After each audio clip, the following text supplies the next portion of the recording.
What's up, everybody? Jesse from Skyrider Limited here. Today on the channel is something a little different.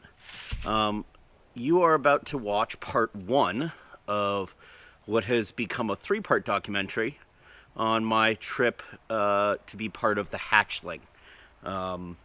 Originally, I meant to release this as one piece, but it became pretty clear as I was putting it together that it was going to be feature length. And at nearly an hour and 40 minutes long on its own, I decided to split it in three. So this will be part one. Each part will be released sequentially week by week. And at the end of that release, I will release the full theatrical length cut. I appreciate you all sticking with me on this one. It's going to be a long story, but it's a great story, and it was a great time, and the people that were involved were amazing. And I really hope you enjoy this look at the Hatchling.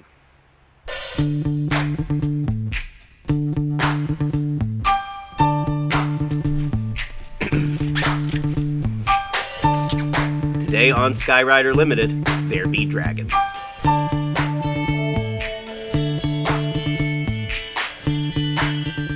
Welcome back to Skyrider Limited, everybody. My name is Jesse. Today on the channel, this one's sort of a special. Excuse me. So as some people know, if you follow like the shorts and TikTok, in August I was over in England, and I was involved with the second full production of the Hatchling. I guess this story should start with a little bit of background on what the Hatchling is. So, the Hatchling, physically what the Hatchling is a revolutionary piece of large-scale puppetry and kiting. The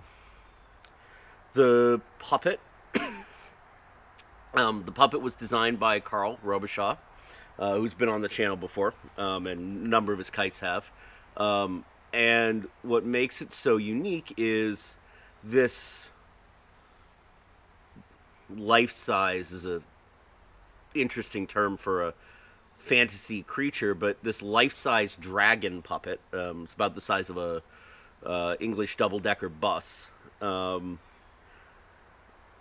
becomes a flying dragon in the form of a kite, and the puppet and the kite are the same structure. There are pieces added and subtracted and interchanged, but they are effectively the same structure. And so that makes the Hatchling herself pretty unique. What the Hatchling is as a production, as a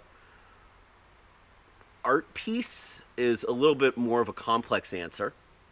I'm gonna explain to the best of my ability. So the Hatchling is a concept, a way of creating self-examination through watching a creature grow and explore. So the first production of the Hatchling was done over 2 days. And the first day, the juvenile dragon hatches from her egg and explores her environment. And as a baby does, the exploration is a little tentative, but based on, curiosity and a new environment and new experiences. As the dragon grows older, the puppeteers start to expand her stance and give her a larger presence, and she becomes more outwardly inquisitive and a little less shy and tentative, like children do. And so the day ends with her nesting somewhere in that town that she's explored. And the second day, the adult-sized dragon wakes up. She's grown overnight, and as with teenagers and young adults, the exploration is a bit more confident, at times potentially menacing for the people around, but the dragon is testing her bounds and exploring the environment differently. Over the course of these 2 days, she interacts with the town, with people and organizations, stores, and it's a wonderful thing because it's a lot of different things to a lot of different people, but whether they're conscious of it or not, through this whole process, they're examining their own environment because the dragon is examining their environment and examining them. And then on the final night, the dragon transforms again and flies away. So there's magical answers to how all of this is done, and then there's the functional answers to how all of this is done. And so that first production, there is a second character in the story that is part of that transformation. And during that first production, it was sort of felt that emotions from the second character, which is the point of enticement, and we'll talk more about that as we get into this, weren't very clear. So they decided to bring on additional elements to help that character, that puppet, which again is also a kite, be more emotive. So the second time the dragon had her outing was part of the Queen's Jubilee Parade a couple of years ago. And James Robichaud and Chris Goff flew a couple of Carl's and Skyburner's joint venture, the Fulcrum quadline kite, to sort of just add more motion to the dragon's part of the parade. And so it was decided to bring those kites on for this second full production. So back to where I fit into this and how we start this story. A little over a year ago, Carl had come over to the U.S. And needed a ride from Kites and Fun Things to Kites over Lake Michigan. Kites and Fun Things being the home of Skyburner and Sky Shark, John and Marianne Trenopol's store in the Detroit area in Michigan. And, I was going to drive to Kites over Lake Michigan anyways. So I had to go right by to get from the Boston area out to Wisconsin. And so I happily volunteered to pick up Carl because I hadn't seen him in a number of years, and we had met years and years ago and competed against each other. And so it was, going to just be a fun reunion and nice to have someone else on the road trip just for company. And we got talking, and Carl mentioned that they were mounting a second production of the Hatchling. And I eagerly said I would love to be involved. So he told me to watch the internet and reach out when the applications for performers opened up. Fast forward about September, October, about almost 3 months. Early November, Trigger Stuff, the production company and minds behind the Hatchling, put out a notice seeking performers, specifically a number of roles, but kite flyers being one of the ones they were seeking to fill. And so I reached out through Trigger. I applied to come over and fly. It looked like kind of a long shot initially because they were trying to keep, for a number of reasons, because obviously it's not an inexpensive production amount, they were trying to keep the flyers and performers fairly local.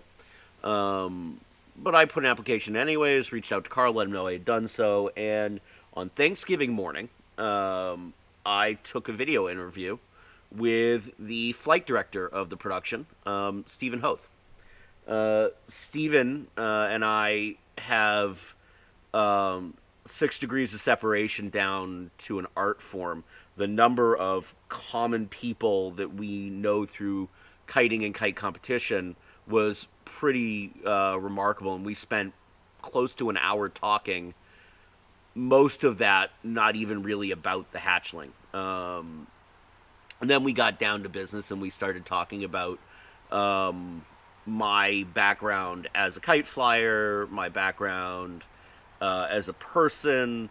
Did I have any theater experience? Which the answer is a little bit, but it was a long time ago. Had I flown team and pairs, and sort of going through my personal history and effectively rehashing my resume a bit. And Steven invited me to participate, and I said yes. So that was November of last year. Um, we had several meetings along the way, some planning, and somewhere in there I booked some tickets. And so in the beginning of August, I got on a plane from Logan Airport, Boston Logan International, and set off for Yorkshire in northern England, and and that's sort of where the journey starts. Because well, kiting journeys often seem to be complex trips, and this one started out as anything but smooth. Um, so I get checked in and bags in, everything's looking good. And I head off to my gate, and I'm hanging out, and I'm hanging out, and I'm hanging out, and it's at some point that I realize that we should be boarding. And finally, there's an announcement that there's a delay because the airplane hasn't been catered yet. And so I was flying from Boston to Amsterdam, and then Amsterdam to Manchester. So it's a decently long flight from Boston to Schiphol, 6 or 7 hours, depending on winds and whatnot. And I only have about an hour layover in Schiphol, so it's like it's enough time, but it's not a ton of time. Um, Feeling English today. I have my cup of Yorkshire tea with me. Mm. Um, so finally we board, and it's about 40 minutes late after the aircraft's been catered and we all get on board, and we're waiting and we're waiting, and nobody's come on the plane in a while, and it becomes apparent that we're still waiting for something, and it's not people and it's not the catering, and it's about then that the crew, and as a side note, if you ever get to fly that direction, KLM might be the most polite cabin crew and flight crew I think I've ever experienced. Nobody sponsors the channel, and nobody sponsors me, but hey, KLM, if you see this, you guys are awesome, your crews are awesome, and, hook a homie up. Any rate, so the captain comes on the PA. Very sorry, dear passengers, to inform you that there's been an error on our load sheet, and we are waiting on a pallet of cargo. We're getting really close to an hour late, and I'm not nervous because obviously there are additional flights from Schiphol to Manchester, but I'd really like to make mine. So finally we get all loaded up and we push back and off we go. And it's a very nice flight across. And I apologize, I'm just talking at this point, but obviously I didn't take a ton of pictures and video on the plane. So I get to Schiphol, and I'm very pleasantly surprised to discover that the captain has made up a huge amount of time in the air.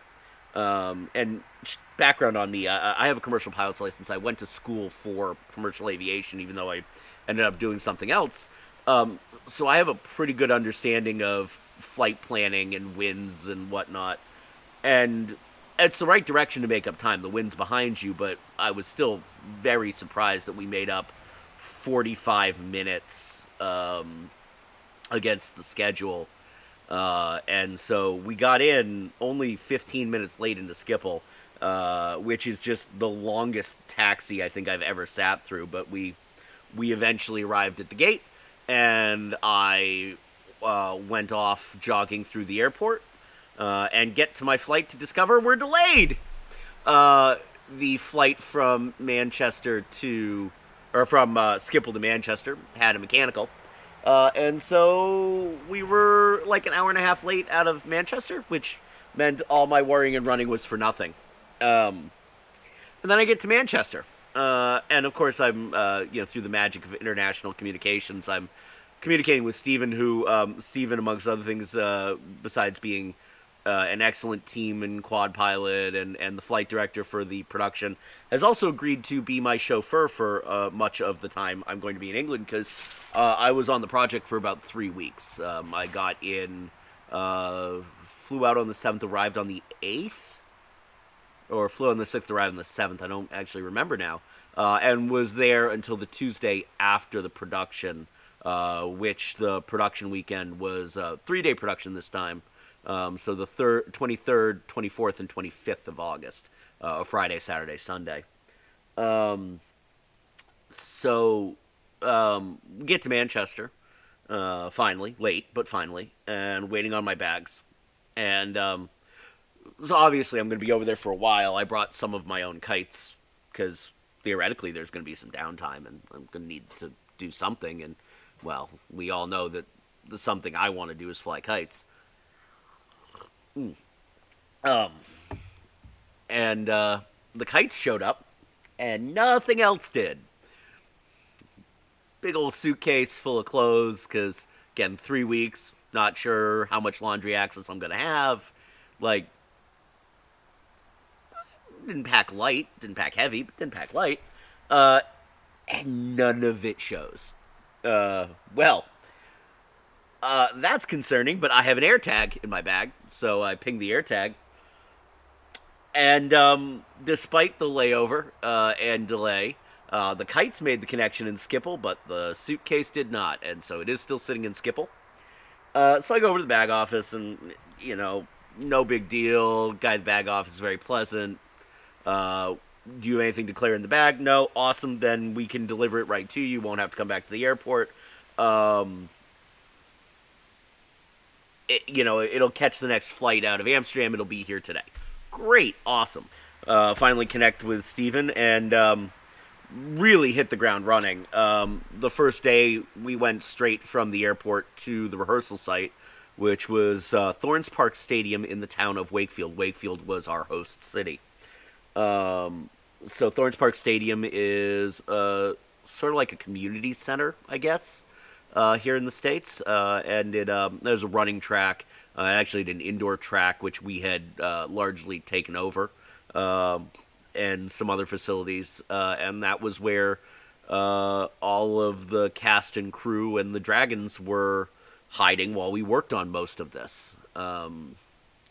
And it was hit the ground running. I had basically 4 hours of sleep in the last 24, and was just right on the ground, right into the rehearsal space, and pretty much right into kiting. Some chats with various members of the cast and crew, but quick introductions around. But they had work to do, and we had work to do, so we got right to it.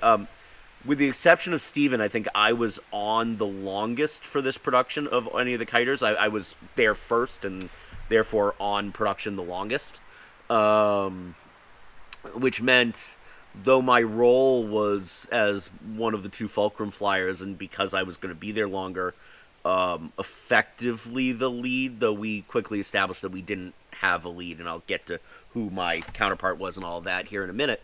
But we sort of had other things that needed to get done that were better uses of time than me just flying in a field alone, especially since the fulcrums wouldn't arrive for another. So that was Thursday I got in, so Friday, Saturday, I don't think they got in until Tuesday, so almost a week until we got the fulcrums. So went about doing some other stuff. We did run a rehearsal of what's called the Pearl Dance, which is that ending transformation piece. And we'll talk more about that here in a second, too. But yeah, so that was getting over there, and already we're right in the thick of it. So let's talk about the production structure a little bit more. So during the build-up to this, I've been getting some files, rough scheduling and stuff, and a storyboard for the Pearl Dance. So, what is the Pearl Dance? What is the Pearl? what the heck does this have to do with a dragon? Well, in a lot of Eastern mythology surrounding dragons, there's routinely an object of enticement that propels the dragon forward through the story. It can be a gem or a jewel or treasure, but frequently it's a pearl.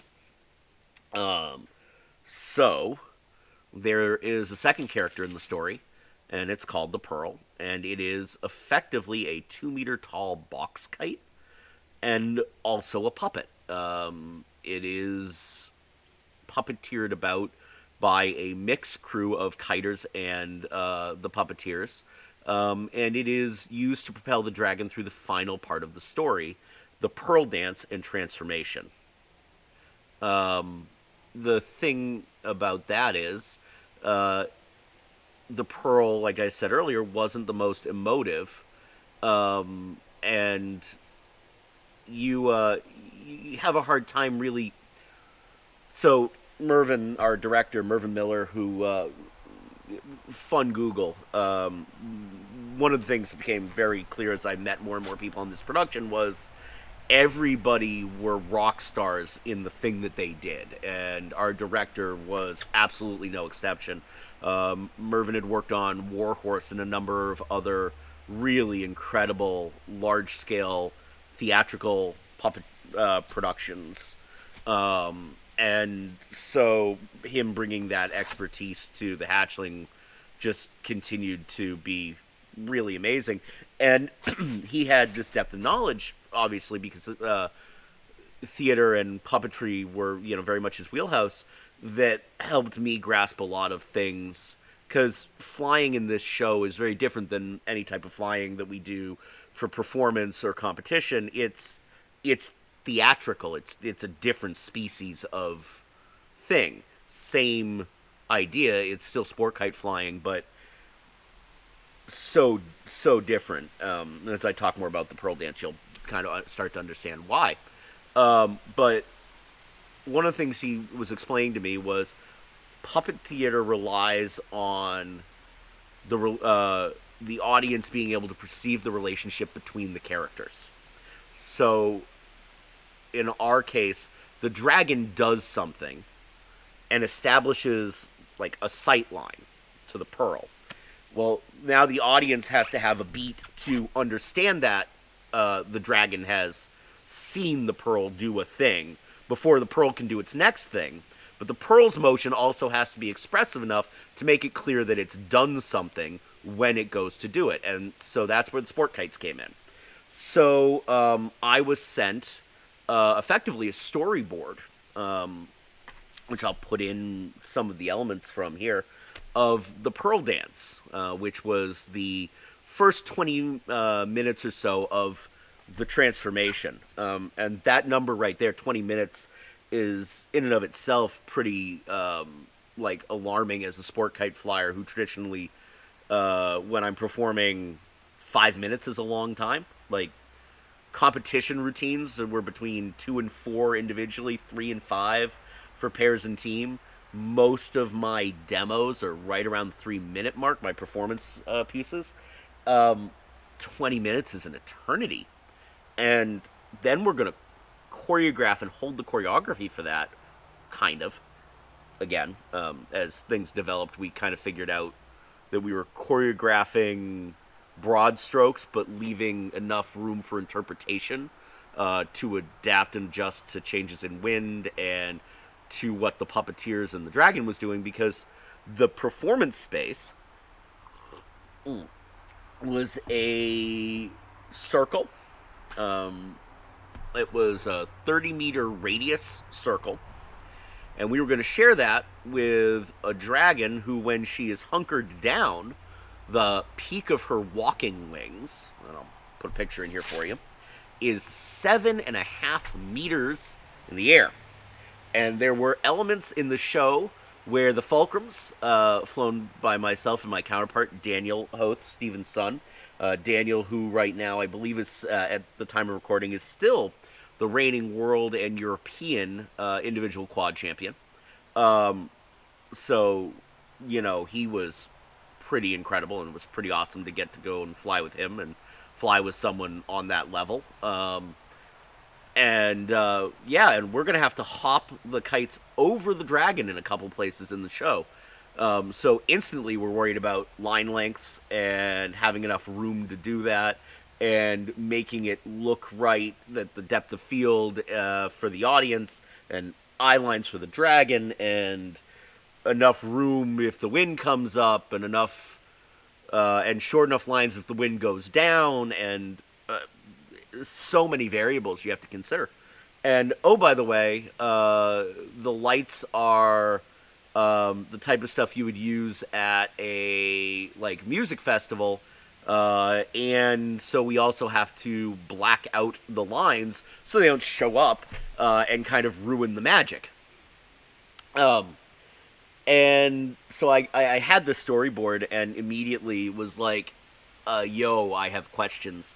So one of the very first things we wanted to do, or I wanted to do, was go through that storyboard, understand what they were looking for more, because the storyboard was written from a performance and a puppetry point of view, and was very apparent that didn't have the most well-rounded understanding of what was and wasn't necessarily possible with the kites, depending on things like wind direction. So we had to work some of that out. A lot of what we had to do was work out understanding of each other's jobs and each other's techniques and requirements. But back to that first week.